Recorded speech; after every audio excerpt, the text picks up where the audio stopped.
probably a bad idea to be drinking a boba mid-show. I feel like that's more unprofessional than chewing gum. It's also incredibly melted. This used to be like a slushie with cookies and cream, but we're down to milk water. Oh, you're drinking it as a This used to be a shake. So it's like a boba shake. I've never seen that before, but here we are. See, now I'm what you might refer to as a fat piece of shit.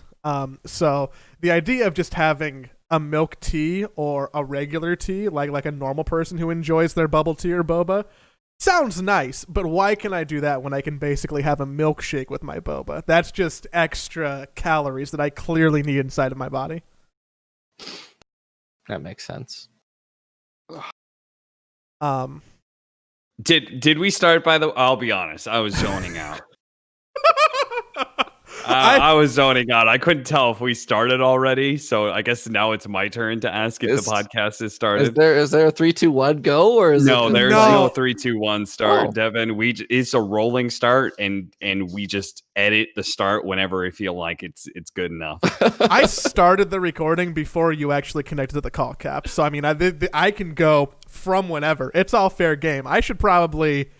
I mean, if you want to leave in whatever my description was, you're more than welcome to do that.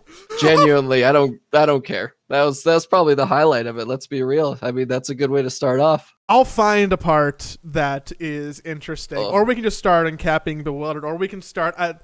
We always start the show asking the guests one very important question, right, Cap? Mm-hmm. Yes, because I've watched a couple of these, and I don't believe you. there are no important questions at all. Yeah, that sounds about right. God. All right, so we're gonna practice a thing called yes and, where I throw something. Now, I have a very important question that I actually do want to bring up, and I'm gonna say we asked it to every guest. It's actually a little bit of a crisis that I'm having. Is it normal? So, okay, are you a nighttime shower person or a morning shower person? Okay, I have a weird answer to that question. It depends on when the last time I washed my sheets was. Because okay, go on. If I don't go to sleep dirty, regardless.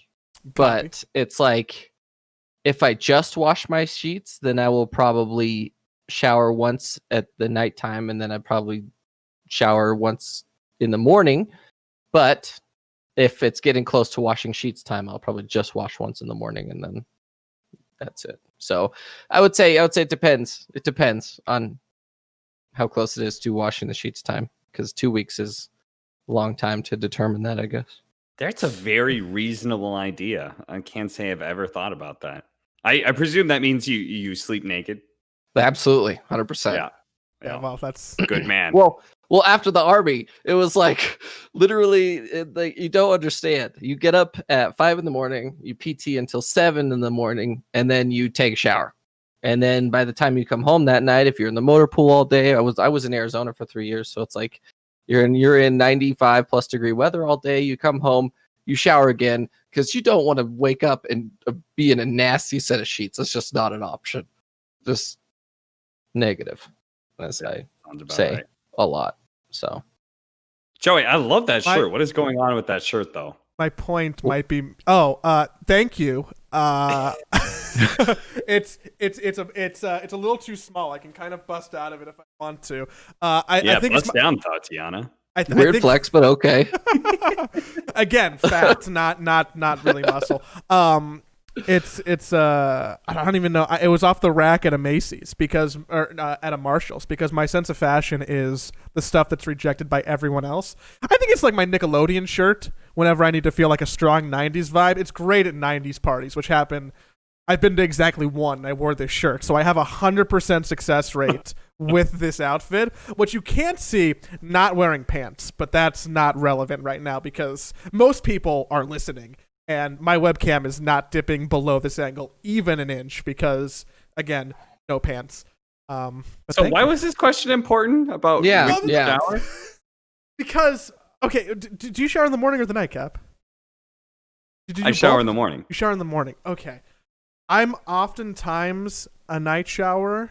I like to shower before going to bed. I like to get into bed clean. But I also put on deodorant after a night shower and before bed, which I was just told by multiple people is incredibly weird, and I should be ashamed of that. And I'm wasting deodorant and a bunch of other things. But I'm convinced that they're wrong and I'm right. So I need more opinions. I put deodorant on after every time I shower, regardless of whether it's nighttime or daytime. Okay. And I'll take that. Plus 1 point for me. Cap, your opinion is probably useless because you would normally put deodorant on in the morning, but that's fine. I appreciate you nonetheless. Well, I think the real question of that is, do you put deodorant on after you shower? Because it doesn't matter when you shower. I mean, the point is putting on deodorant after your shower. So if we sweat, whether it's under the sheets or under the blankets or whatever, it's. But in the morning, trapped in there, and then. The argument here is that in the morning, you would normally put deodorant on because you're going to go do your day, and that's just a normal human thing that you want to do to be like a part of society that doesn't smell bad. But at night, who do you need to put deodorant on for? Your pillows don't care. Yourself. If you're going to shower again in the morning, I could see that logic. Like, you're going to put on deodorant after you shower in the morning, so what's the point of putting it on at night? Yeah, that might just be deodorant inefficient. Yeah, you're wasting precious deodorant. It's a finite resource. Helium, a platinum, deodorant. Precious element. In the year 2200, everyone's going to smell awful because all the deodorant will have run out. I'm not going to lie. When you asked, we always have a very important question to ask on this podcast. You know what question I was thinking of, right? You wanted... That's why I had that. That's why I had that pause. And I'm like, didn't even cross my mind. I was like, wow, Joey's really determined to just start this podcast off on the wrong foot, the most degenerate possible way. You're right. I did set you up for a failure there. I was just hoping to pitch to you and see what the fuck you were gonna say, but there probably is the right answer to that. I could have any question could be the right question. Like, we'll get to that question a little bit later once Devin's warmed up to the podcast. Speaking of, this is Devin, by the way. He's my dungeon master. For those of you guys who are wondering who the hell is on screen with Joey and Cap, Devin is the dungeon master to the D&D games that I play with a bunch of other Dota talent at the Legendary Tales, twitch.tv/the Legendary Tales. My group is consistent of me, Sheever, Lyrical, and Lumi. And then the other group is Jenkins, Moxie, Purge, and Gareth. Pick a favorite. It's definitely not Cap, right? It's probably Moxie. It's either Moxie or Lyrical. It has to be. Actually, you want to know who my favorite person to play with is? Yes. Slacks. Absolutely, 100% Slacks. Like, there's no character. There's literally no one has ever. I threw him a character and he just went. He got to that headspace immediately. Like, oh, it's brutal.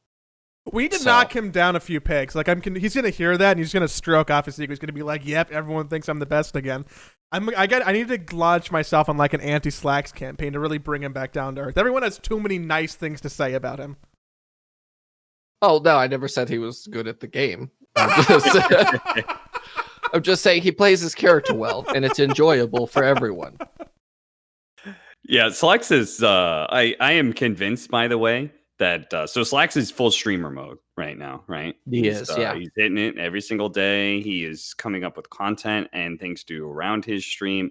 I am convinced that the moment that Slacks stops playing Dota in his full-time streaming, he will blow the fuck up and be one of those truly gigantic streamers. He is going to be massive as soon as he gets away from Dota. I agree. He just needs to get the fuck away from Dota because him playing Dota is like, it's a fun experience, but not as fun as Slacks is, you know? I was watching he's so it today. Passive aggressive when he plays Dota, man. He gets so bitter. I was watching him today with Sheep Eater telling him like how bad he was, and he was just she's like, "You did nothing good this game," and he's like, "What do you mean? He's nothing good?" And then she would like play was awful. I think you're super right. I wonder if that would just like be so morally toxic for him to be like, well, man, I could be famous. I just have to stop doing the thing that I like to do. Like, I guess if I just played more Fall Guys and Among Us, then suddenly like, maybe I play some Fortnite. God, I sound like a 2019 version of myself. But that's all. I mean, even all the other stuff that he does, like he wants to play all these like Sekiro and Dishonored and stuff like that. Like, I think like I could easily see him pulling like way better numbers than like Sing Sing does, for example, in being a versatile streamer and getting really big. He's like gonna get massive subs. And that boy is so goddamn talented and entertaining that he's just gonna blow up. It'll be great. Gotta find some coattails. That man's going to the moon. Okay, but outside of the guests, Devin, who's your favorite out of the main 8? The out of the core? 8? Yes. Okay. Out of the 2, can I separate it by campaigns? If that's easier, but that means you have to pick 2 favorite children. It might be easier to pick 1. Yeah, that's more of an excuse to. No, it means we can offer him a Sophie's Choice later on.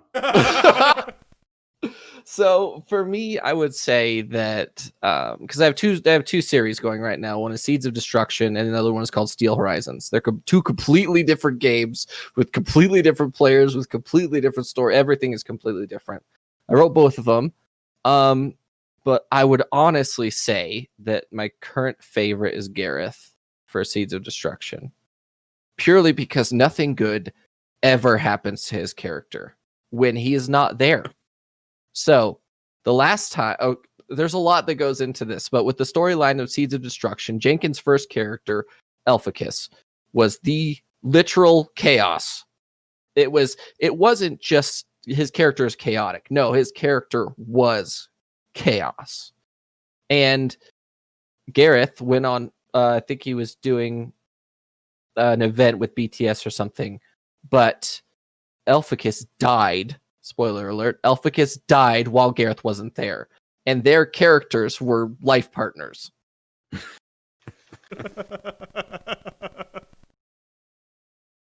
And it was extremely sad, and then they just had a reunion a couple episodes ago, and it was beautiful. And then within two episodes, Moxie's character injected him with were-tiger blood and made him a were-tiger without his permission. It's inconsensual were-tiger creation. And then, when he created were-tiger, the sun god was like, nope, you are no longer my chosen, because you're a Lycan now, so therefore you belong to the moon goddess. And then Elphicus exploded. He basically ripped open a bag of holding that had 100,000 ball bearings and 3,000 gallons of mayonnaise in it. So, and then the rules of bag of holding is when you break it open, what that does is it launches all of the contents out at once. And if you think about that volumetrically, 100,000 ball bearings and 3,000 gallons of mayonnaise creates a claymore mine, essentially. And it nearly killed both of them. So nothing good ever happens to Gareth's character. And I respect him for still wanting to play that character. Genuinely, because nothing good ever happens. Yeah, he was not against his consent. He was made into a furry. And the best part is he's the only furry in that campaign. True. Meanwhile, ours is entirely made of furries somehow. I think Cap has some repressed furry stuff, but that's a whole different conversation, probably for a therapy the best session. Part, I started off as a regular human. And I constantly made fun of everybody else in the party for being animals, essentially. But it turned out secretly I was an animal as well. It's like some kind of repressed furryism. You're the equivalent of the Pray the Gay Away person, Cap, in that campaign. Yeah, I really was. That was exactly how I was playing. I was playing. I was making fun of all their animal senses because I was just ashamed of the animal inside, Joey. And then he died, and they revealed that he was in fact a chameleon. Quite literal, a chameleon. In case anybody's wondering, he's a chameleon named Sleece. Yeah. And they were fighting this red dragon. He turned around and went, "Oh, hello!" Whoo! But breathed on him, and I fully killed him. It was beautiful. I mean, so y'all are doing both of these shows every week. What's the cadence that I'm running both of them. Oh, and then my thing for the other campaign, my favorite, is by far and above.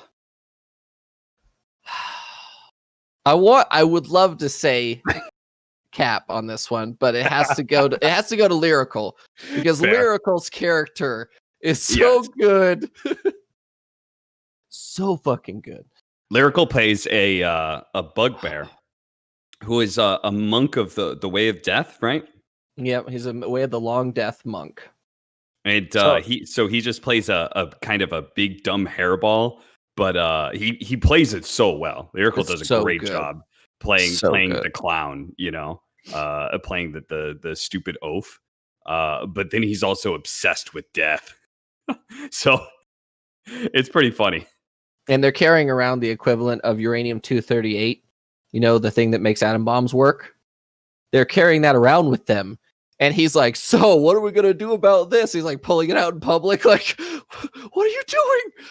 It's incredible. It's actually incredible. But you said about cadence. Well, we're trying to play twice a week. That being said, Dota casters are not consistent. So we try to play twice a week is the key word to that. And when you're playing, how long is a session going for? 4 hours. Holy fuck. It's a commitment. So, in theory, if you're doing 2 sessions a week, 4 hours each, that's okay, hold on, let me do some math here. So 4 plus 4 is 8 for one session, and then 4 plus 4 again is 8 also. 16 hours. I think you got. We're playing. Each session is once a week. He meant that with both of them. Each session is once a week. So it's just 8 hours. So 4 plus 4 was 8. Okay, 8. So yeah. That feels like a lot of time. You say that, but then you look at a lot of these Dota streamers. So a lot of the Dota streamers stream for 8 hours a day, and they're just playing Dota. Where it's something for me. It's like my 4 hours. I feel like is completely different content because I'm telling a story along with my players, and also every week it's about 16 hours of prep time per session. So I have 32. I work like 40 hours a week just for doing 2 sessions a week. That is, and you make the reason it takes so long. Part of the reason why, right, is it's all homebrewed, right? Everything is homebrewed. Yep, I took over 3 weeks after Cap said, "Hey, let's start a campaign." I took 300 hours over. It was a little under 3. It was 220 hours the first 3 weeks to completely write a 52 session campaign all the way through. I spent 30 hours making a map. I spent about 12 hours on each of the factions and sub-factions within my world, and I wrote it all from scratch the day after he said, "Hey, let's do a campaign." And our campaign is steampunk, while the other campaign is just traditional fantasy. Yep. And how many campaigns have you created from scratch prior to these two? Like, I'm assuming this isn't the first rodeo. Let me give you a little bit of history about me. I started DMing in 2000. The year 2000 was my first ever dungeon mastering. I did it for my dungeon master, for my older brother, his best friend Dylan, and then who's the I don't remember the last guy's name, but there was just the 3 of them.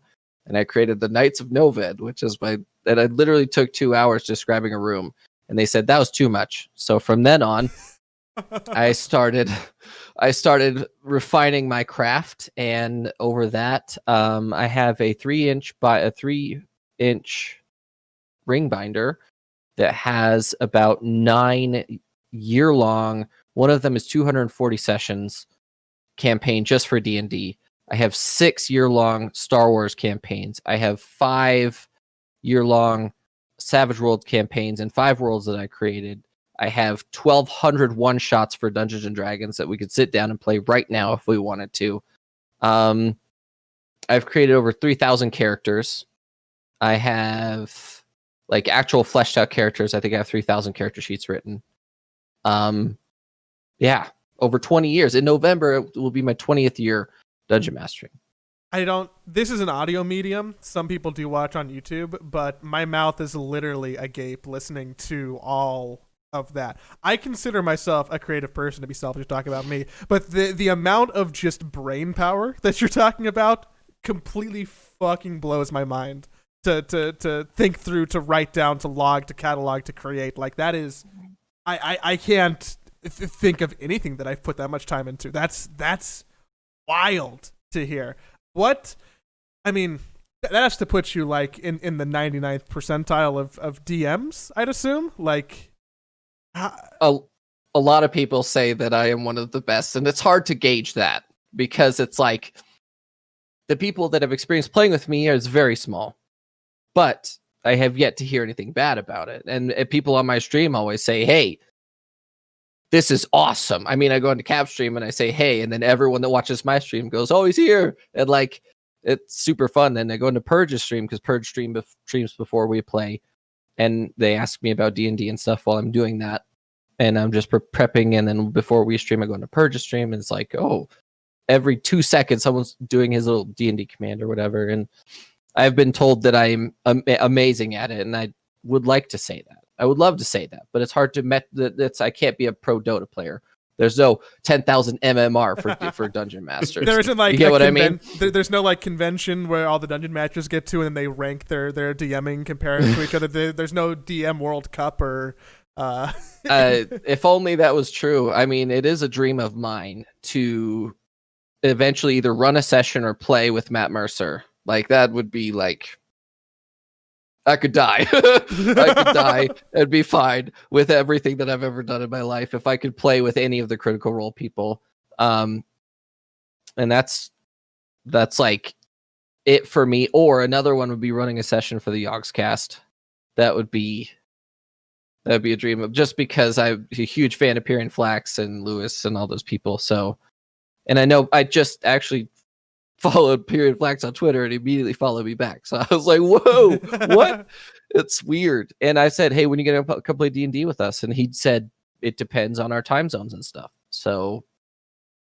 Yeah. I think, I know I'm pretty sure Flax has played some D&D in the past. So I have no doubt that he would probably be interested. So that might actually be something that could happen. But yeah, Devin's the real deal. I think second to none when it comes to like world building and stuff. Just the amount of time and effort he puts into like creating an entire immersive world that you could just especially feel very alive in.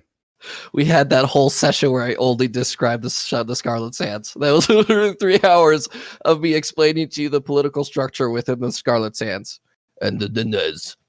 Our campaign is very oriented towards the lore and a little bit more like playing the political games and stuff. So we have a little less, a lot less combat, but like a lot more world building and stuff. It's pretty cool. I feel like the last episode or two has been pretty fun. So how many sessions are you all on now with your campaign? Ours is going to be 9. And then Seeds of Destruction is on 39. Ooh. How did you two get hooked up to start this campaign? So Seeds of Destruction started first, and then this is like the second Dota campaign you launched into? So the history is, during Midas Mode last year, I ran a live session with Purge, Malastrix, Gareth, Moxie, and Slacks.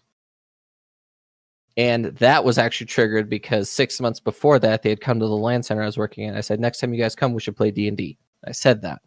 And Gareth came to me like the third day in and said, okay, so we want you to run D&D, but we want to run it on the Midas Mode stream as extra content. And I said, what? I was very confused. I was like, what do you mean? What does that mean? Because I've been watching it and it's like 10,000, 12,000 people. I'm like, what? So I got all my stuff together and we played. And it was awesome. And then Purge, Moxie, Gareth, and Jenkins showed up later, but they came to me and said, hey, we should do this as a thing. And that was December of last year. I said, cool, we could do that. And then you could see it. The first 4 episodes are me trying to figure out how to do the stuff together. Seeds of Destruction was pulled together because no one had anything to do from like December to January, and then a little bit past that, and then COVID hit, and then everything had, you know what happened in 2020.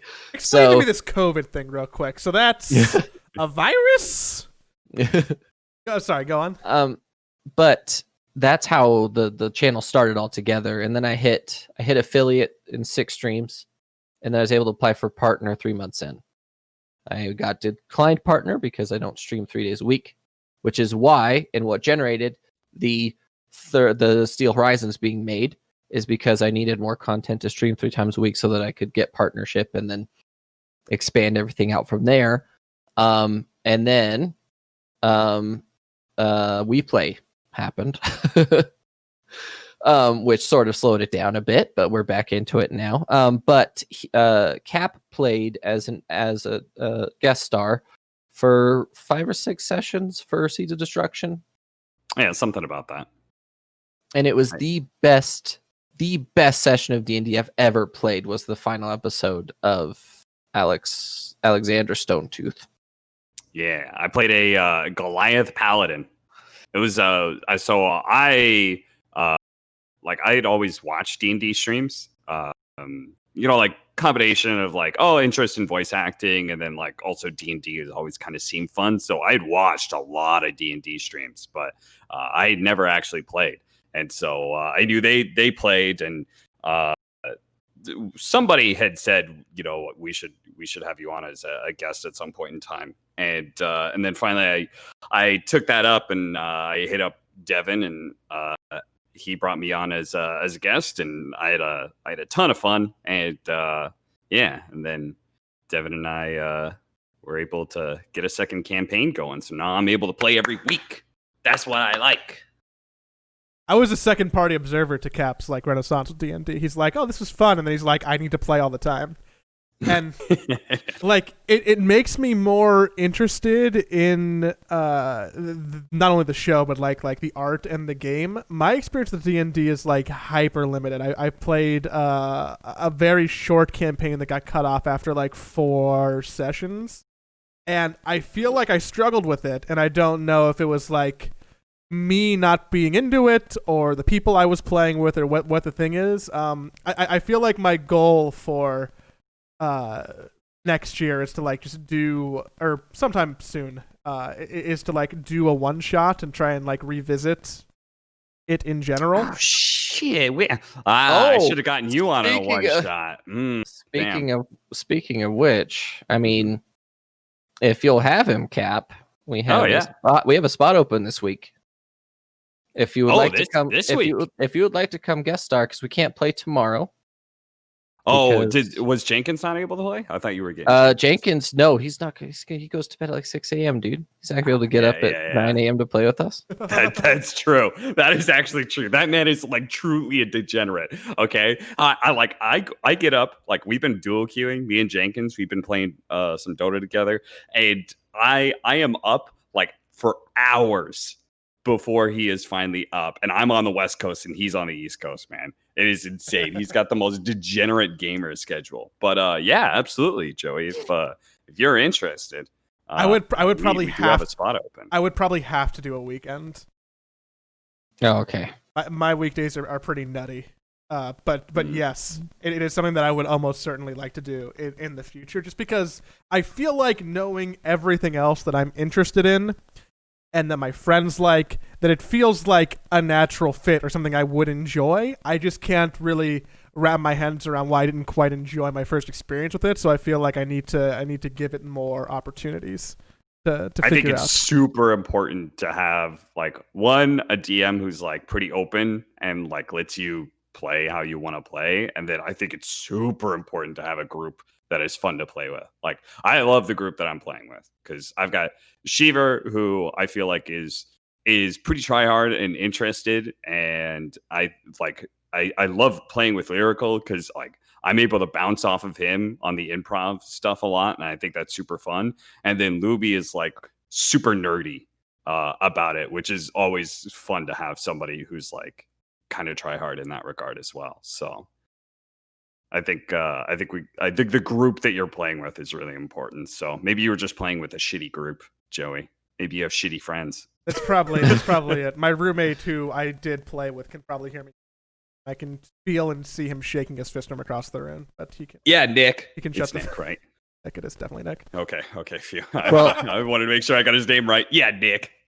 There's a lot to be said about bad DMs. There's like literally the one thing that made me become a DM and never play again, because I've played twice in like 15 years.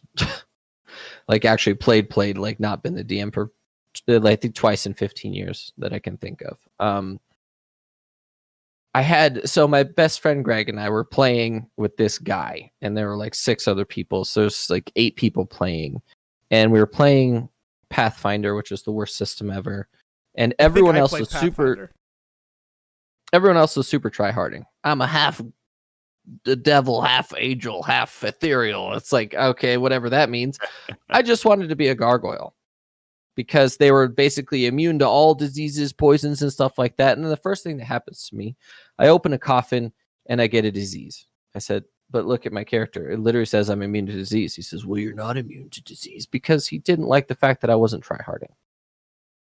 And I said, cool. Now I know what not to do. And it's whatever you're doing right now. So,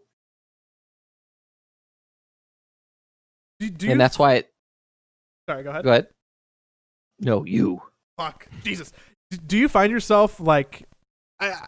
maybe this is a misnomer, but I feel like DMs are like, a leadership role. Do you find yourself like generally taking charge in other aspects of everything else you're doing? Or is it just like the DM role where you're like the person who is playing points? That's actually funny that you say that, because I play a lot of World of Warcraft, like a lot.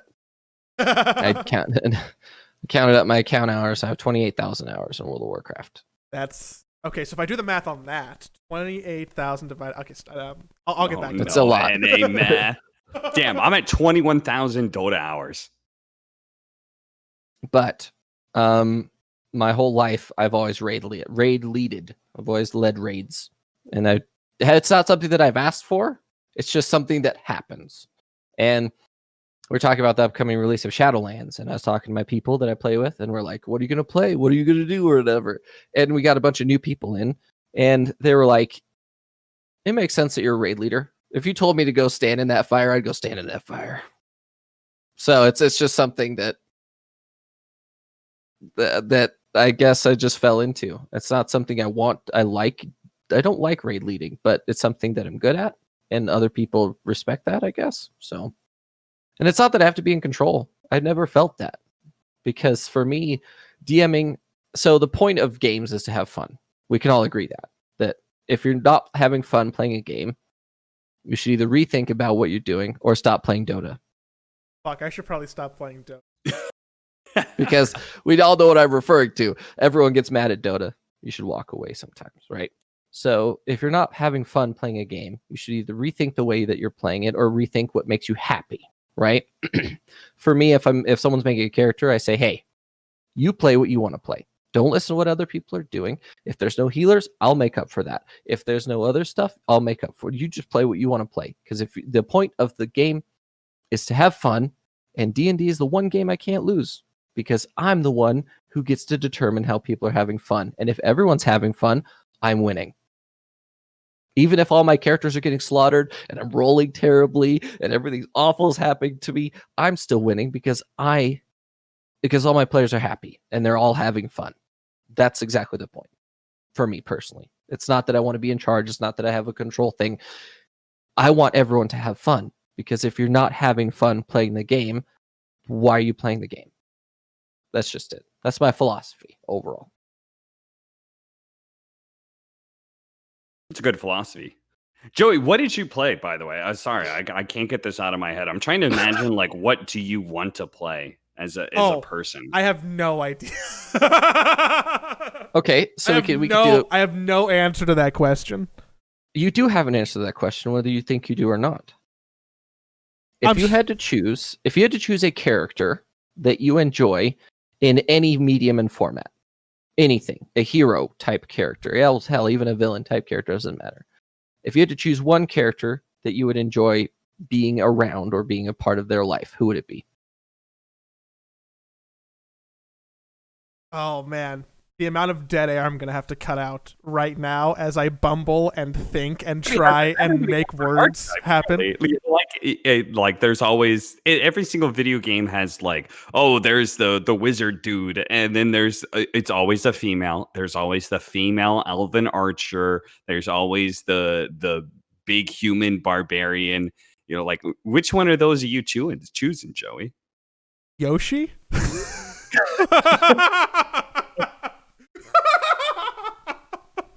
Is that your real answer?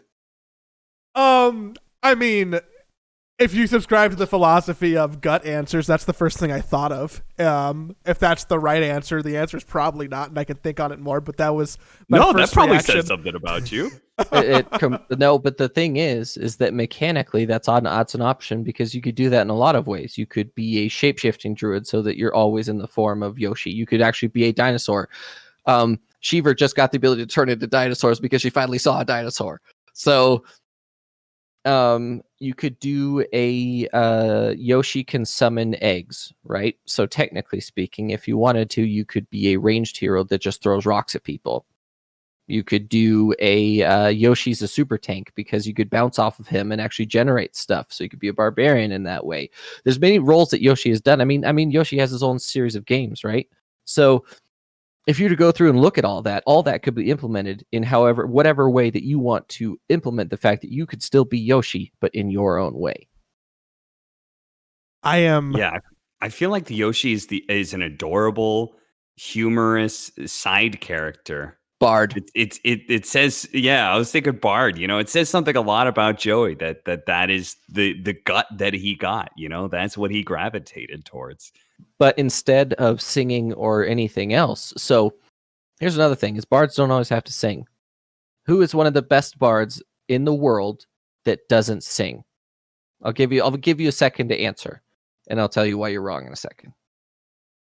Who's one of the best bards in our lifetime? I could see like a comedian of some sort or something like that.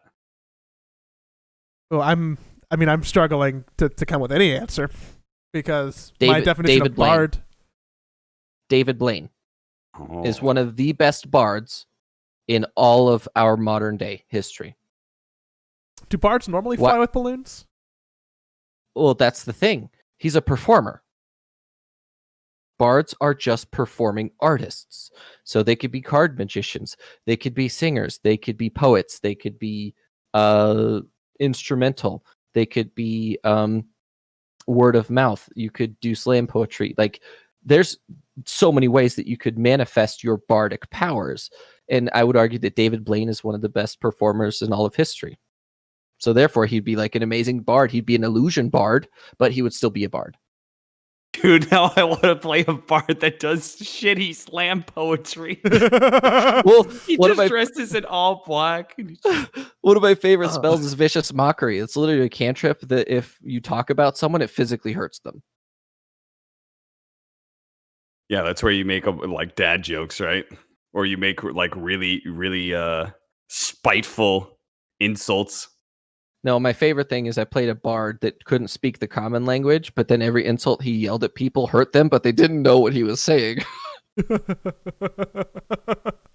like, why am I being hurt by this? I don't understand. So good. So what do you think that says about you, Joey? Yoshi. God, I shouldn't have gone down this path. Okay. Yes. I'm sorry. I'm breaking my own rule. Yes, and I like the color green. That's it. That's all. He just was like, I want a green character. That's all. We're trying to figure out mechanically, psychologically, why Yoshi. And then Joey said, I like green. I like green. I think it's important to make funny noises. I want to be supportive. Yeah, okay, we can go with that. I want to be supportive, but yet have a bunch of people who think that I'm actually more important, even though like I'm not necessarily front and center. Oh, You so know? you're Yoshi in Yoshi's story. That's what you're saying? You're like, yeah, I'm the side character, but I'm also the main character in my own way. Yeah. Like it's really about me. Like I'm so fucking adorable that people actually appreciate me more than the other people. Like I'm everybody's first pick in Mario Party, even though they can't. Everyone's always fighting over me when they want to play Mario Kart because I have good stats. I'm just well rounded. But I don't know where else I can take this analogy. I really like green. Good footwear is important. Yeah. I'm not a huge fan of eggs. Nothing about tongue length at all there? Like, just going to fly right over that aspect of it? I have gotten feedback that my tongue is rather wide, which is a thing that people have told me before. Because I think it's important. Do you have a gag reflex? I think that sticking my tongue out in photos is funny, is where those comments come from. I don't know what you were thinking about. I mean, sure, if that's the story you tell, that's fine. I'm all about. Am I wrong, Devin? This sounds like he would be a bard type, right? Like he would be a 100%, face of a party, right? 100%. Joey would want to be the most charismatic person there is. Oh yeah, he's I mean, that's how I spec my Fallout character, but that's just because it helps with, the game. I feel like a lot of people is just like a lot of people gravitate towards charisma for like various reasons, but gamers because it's like I don't want to miss that dialogue option, Yeah, exactly. I don't want to content, bro. That's literally most of the only reason that I play that kind of character in Fallout or Skyrim or whatever. Oh. Just because those cheeky dialogues that they have are just so good. Oh man. So yeah. Maybe a character that's really like super self-centered. I feel like I can lean into that really hard. Bard. Still Bard. Fuck. You have not strayed from the path yet. All right, so what is going to be your performance of choice, Joey? Yeah, how do you tell jokes? You going to sing? You going to dance? I can't do any of those well. They're all varying degrees of D tier. But that's the point, though, is that you are not you in Dungeons and Dragons. You're playing someone else. I know, but I have to be creative enough to play that person well. So I feel like I would need to find myself in a role that I, Joey, could perform in well. Because if I'm not giving a good character performance, then I'm not happy internally outside of the game. That makes Joey. This is why Joey's made for TV. He's got it's the whole acting thing mixed with crippling self-doubt. It's just he's destined to be a star. I'm really comfortable behind the camera, this show notwithstanding.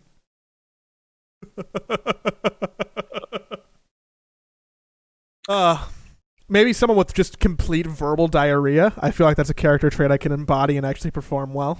You tell me that's spelled Bard now. Yeah, you still haven't strayed from the path yet. I'll say thank you. Well, there's a lot of ways that you could manifest that. You could do a mastermind rogue would be good at that. A sorcerer would be good at that. I'm never going to say that warlock is a good class because it's not.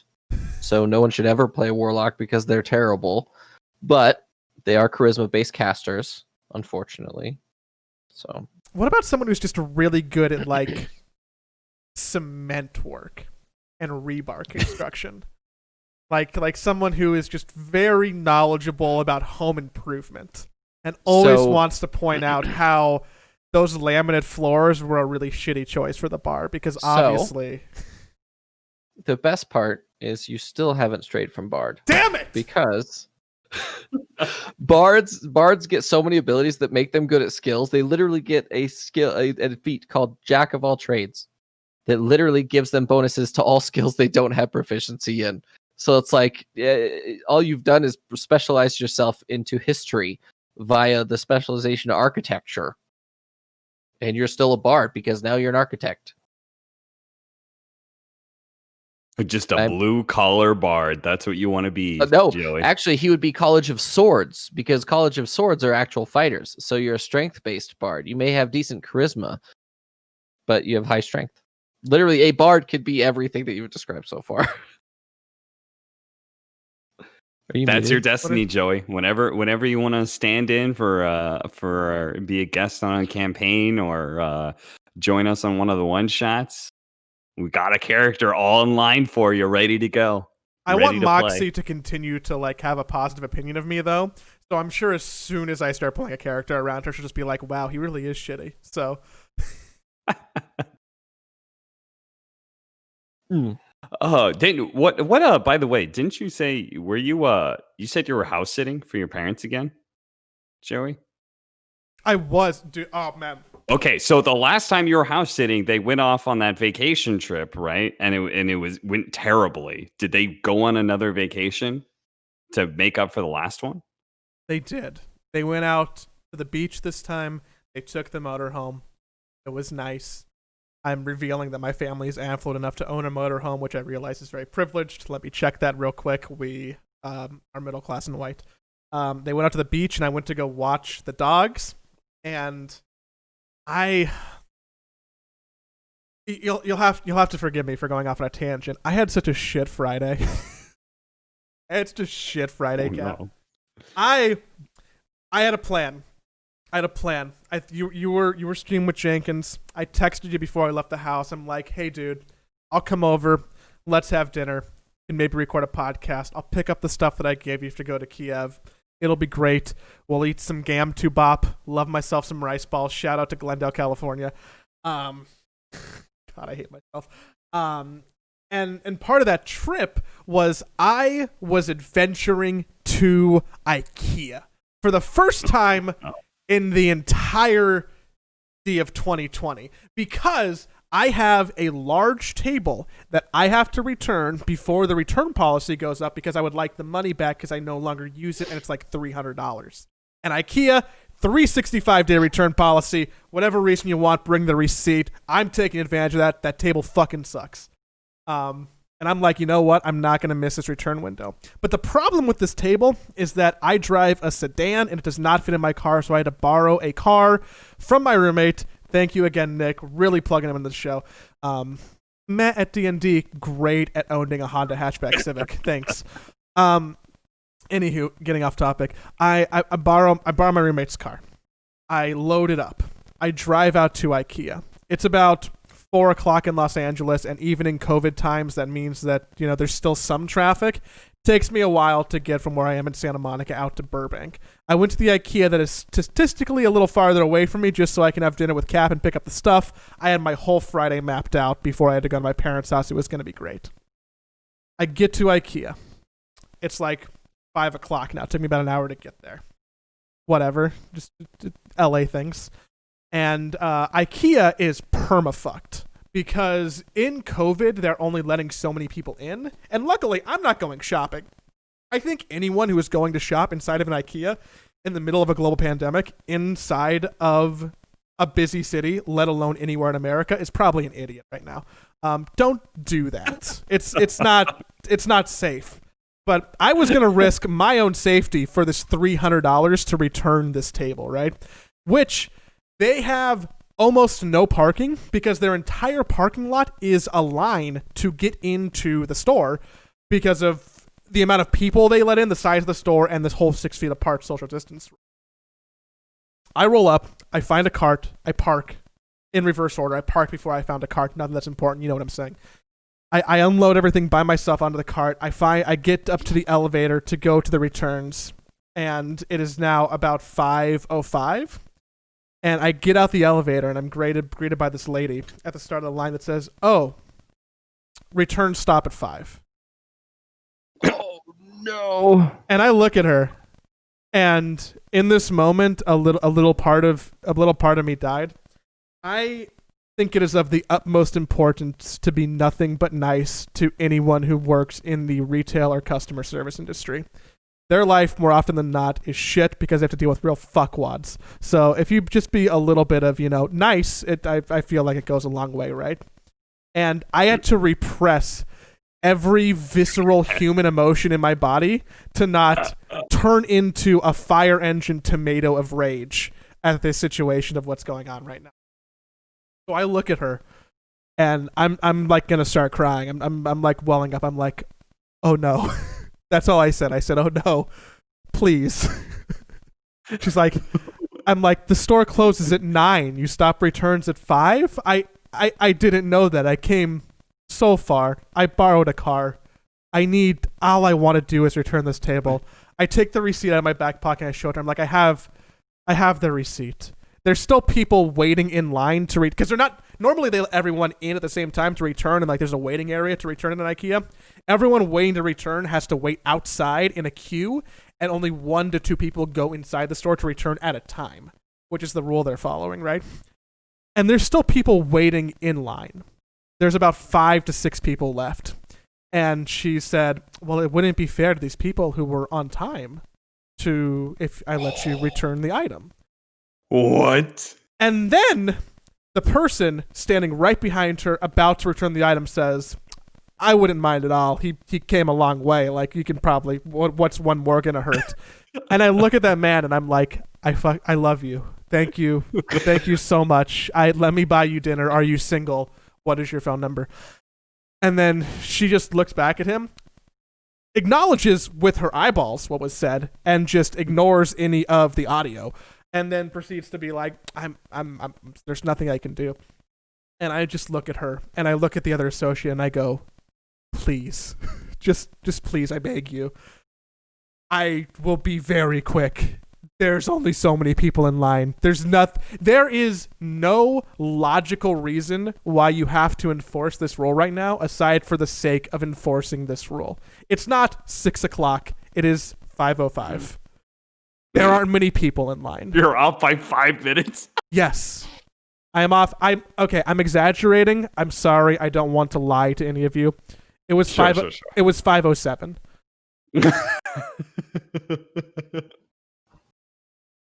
And That's just I know that she knows that there is no reason why I cannot get in that line, aside from this arbitrary rule. And she's like, I'm sorry.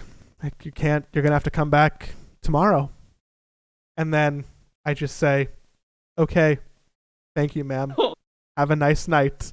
And oh, Joe, you're too nice. And I turn around and get back in the elevator and go downstairs with another associate who now witnessed this whole exchange. And she just said, dude, my coworker's a cock. Like, I'm so sorry. Oh, shit. So I go put everything back in the car. I load the car back up. I tell my roommate, hey, I'm going to just leave the desk in the car. I'm going to have to go back to IKEA another day. I wanted to go today. That didn't happen. Maybe I'll go tomorrow morning. And then I'm like, oh, fuck. I told Cap I was gonna see him. Luckily, still streaming. Didn't even acknowledge the first message yet. I'm like, this is safe. He doesn't know what's going on. I'm just gonna go home. I go to Foster's in Burbank to chill my emotions with a chocolate dipped ice cream cone, and which was great. Also, I need to stop eating to suppress my emotions. That's the thing that I should talk to my therapist about. And then I proceeded to start pulling away from Burbank to drive back to my home. And fucking as soon as I start driving away is when you respond to me and like, oh yeah, sure. When do you want to come? And I'm like,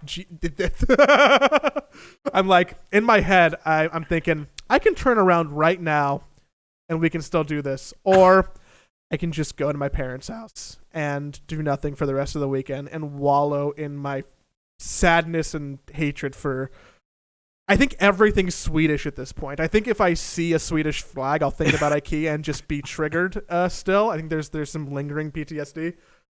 So, yeah, I spent the weekend at my parents'. Everything was fine. I played literally all 3 Mario games from the Super Mario 3D collection. I played all of 64. I saw that. I played all of 64, all of Sunshine, and all of Galaxy in the span of like 72 hours.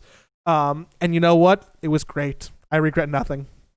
Sunshine is the best 3D Mario game. Fight me. Oh, I thought that story was about to get worse when you were like, and I I was pulling away. I was like, oh no, he got into an accident or something.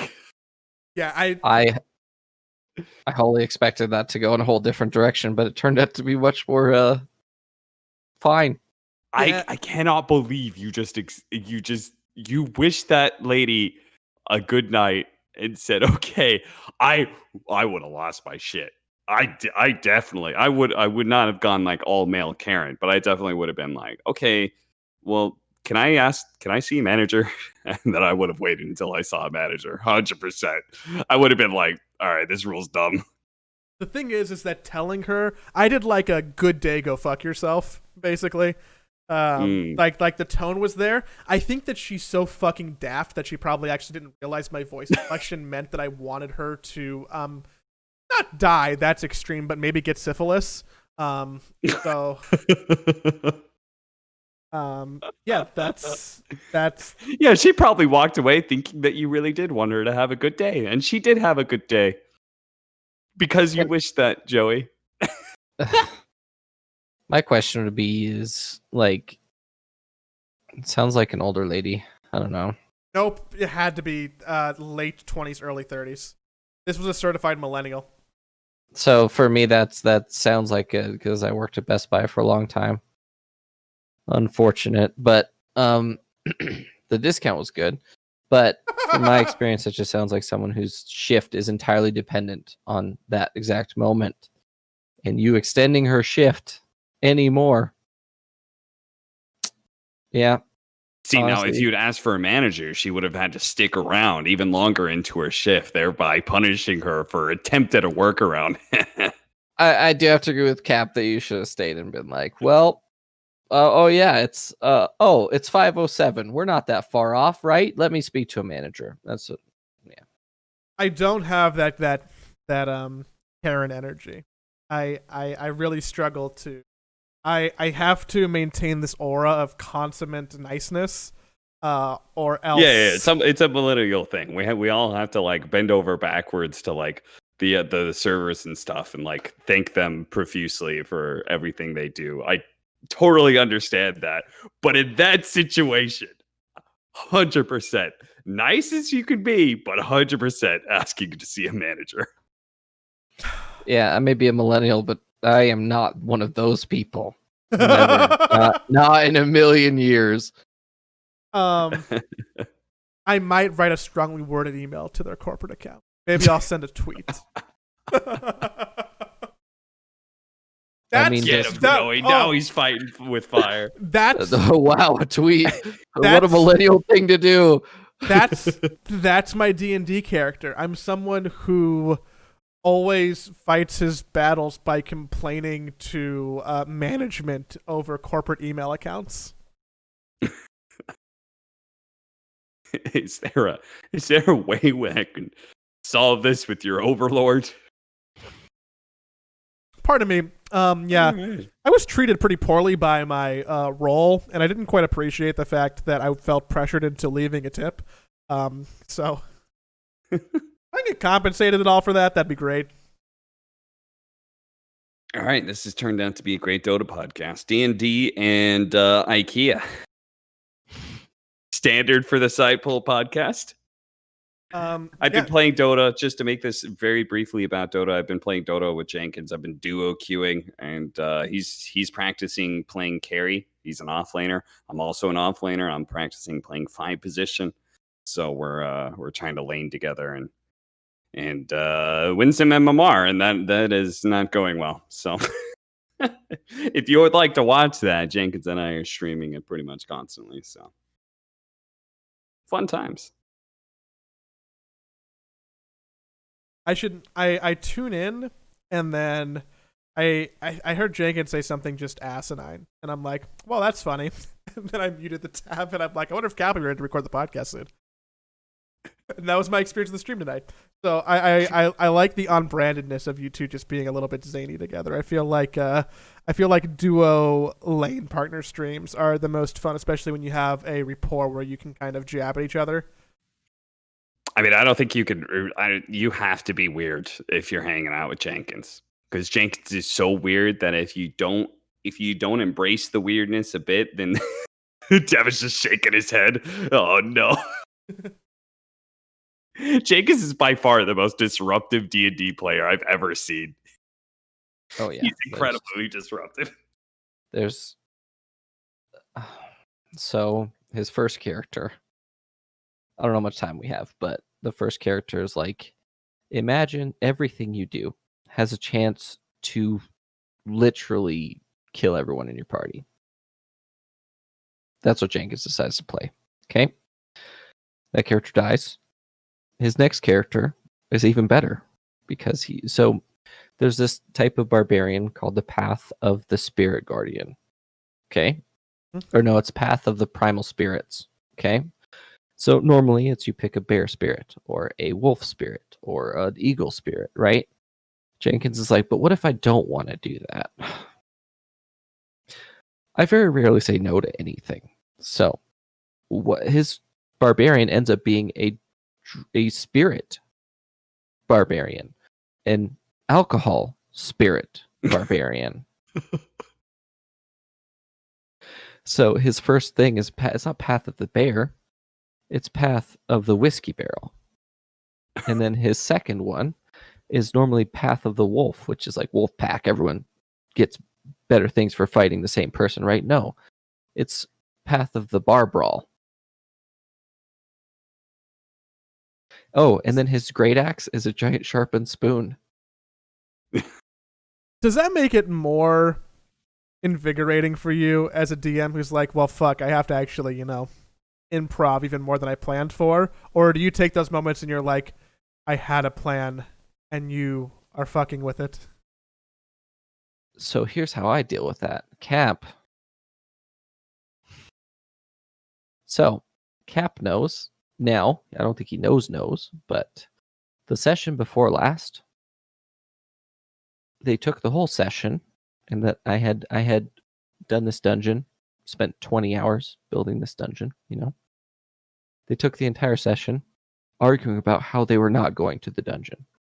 So what I said was, sure, you want to play that game? That's fine with me. So I pointed them in a direction with a very aggressive character, and then took all of their money away in the process. Said, you want to play that game? I got you. I am extremely good at improvisation. I got robbed. I got robbed because our team didn't want to go to the place. Oh, no. I don't even remember how we decided where we were going. I don't even remember how that decision-making happened beforehand. Everyone was like, yeah, let's just go do this, and then we'll go skip over this and then go in that direction. And I was like, so you're not going to the dungeon I created? I said, sure. And then you're like, I want to look for a Temple of Coin. I was like, oh, I got you. I had already made this character. I just didn't know when I was going to introduce him. So I was like, sure, because I have this notebook. I have this notebook full of names and jobs. For people now watching the video, this is a comically tiny notebook. I was expecting you to pull out something. Oh no, I have that too. I have one of those too. But this is my character notebook, and then I have my place notebook. And I had this character. Actually, what is his name? It's Captain Armstead. Yes. Aye, Captain Armstead. He shows up and then he says, oi. Ron Valor, you owe me a lot of money. And then Ron Valor goes, sure I do, because if I say that Ron Valor owes him a lot of money, that makes it true. I just have to accept it. Yeah, Rom fucked up in the past sometime, apparently cheated this guy out of a lot of money, which is not, terribly wrong for my character. That makes sense. And then Davron made fun of his first mate, who's a little crippled gnome named Shanks who has a stutter. He's like, I'm gonna stab your eyes out, and then Davron goes, oh, today, Junior. He said, what did you just say? And then Lyrical was like, oh, I'm gonna be quiet now. Yeah, that was the day. Lyrical almost got us all killed. But everyone was mad at me because apparently I did these things in the past. Everyone was mad at me for losing us gold. I have a character for each of you. I am ready. I am ready. I am prepared because whatever you're doing, it's not the first time it's happened. I guarantee you, in all the years I've played D&D, someone has done it before you, so I know what I'm doing. That's the reason. That's the reason Caliber exists, actually. Oh, to steer us in the right direction. We were going the wrong direction. Initially, yeah, but Caliber turned out to be a crowd favorite. Caliber was a steampunk robot. And technically he's a future tech robot, but they didn't. He comes from an area that's like cordoned off because of the horrible. It's actually literally called abhorrent lessons, and they're like, we want to know what happened there. And then it's like, Caliber's from there. Maybe we shouldn't go there, because Caliber's whole purpose is to like contain giant threats to the world, essentially.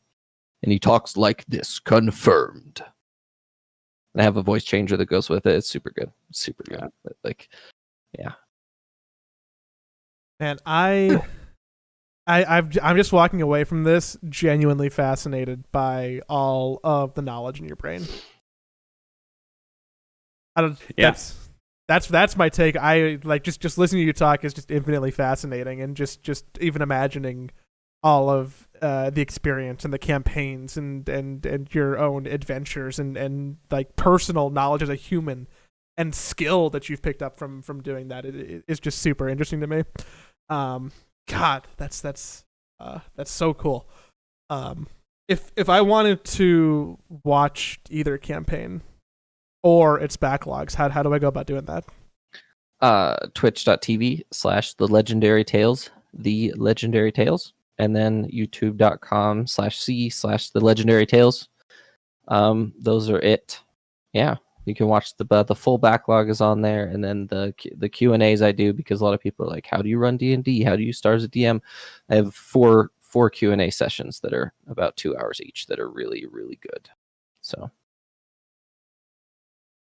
color me interested, and let me know if I can pencil something in so I can try and it not be as bad as Jenkins, because as we've established in the IKEA store, I want to be nothing but nice to service people. But see what kind of derailing or personal growth I can do trying to get out of my own brain for a second and play a character. Somebody will show up with a quest, and Joey will absolutely accept it. No, I won't take any payment. That's my pleasure to help you. The rest of the party's like, excuse me? Yeah, I'm an exceedingly nice millennial who always has to be complimentary and is a giant Rick and Morty fan and just relates everything to Rick Sanchez. That's actually. Oh no, Rick. No. Well, if there's anything to learn from episode 7. Well, actually, there's a Rick and Morty D&D. They actually have a Rick and Morty like expanded universe like D&D session you can do. That's everything's pre-made. I was thinking about running it for the one shot at some point. So now we've got your character of the future, Joey. That's what we figured out this podcast episode. Bard. He's playing Bard, whether he wants to or not. Playing a Bard. I think it's just because I have to fall into that role naturally, and that's just the only character I know how to be, because I think I just am a character at this point. Well, shit. Thanks for hanging out with us. Thanks for doing a podcast late in a Monday. I have to go edit this. There's going to be someone who's listening to this on a podcast feed in literal hours from now, which is dope. Really, we really cut it close. Yeah, it goes out in like an hour and 20 minutes, right? Fuck, what time is it? Shit, it's 12:40. Fuck, my roommate's gonna. Yeah, you gotta go. Pissed. You got other things to do. Oh no! Oh god, I really do. Yeah, my roommate messaged me. It's like, can you be quiet? Because it's like 1:40 in the morning. So it's good. Right. It's a good time. Well, thanks for having me. Because I literally messaged Jenkins on his stream and was like, put me in, coach. I'm ready to be a guest star. And then he was like, yeah. I said, what? Okay. Sure. It was just unexpected. So yeah. Of course. Well, thanks everyone for hanging out with us, and fucking, if you still haven't pressed the follow button on Spotify or Apple, I need you to do that. Do it. Do it. Yeah, Do it now. Just do that, or watch us on YouTube. Now I'll have to go and edit the video with the three of us. I have to make a new graphic to fit 3 people in because I only have a twofer, and I'm realizing that now. Production note to myself, Okay, everybody. They could just replace me. Put Devin in instead. Make a little cutout where my mouth opens. I'd have a lot of fun with that. All right, but thanks for. I'll see you soon. Appreciate it, Devin. It was a pleasure. Right, It was a you're pleasure to meet welcome. you. Absolutely. See you in the future.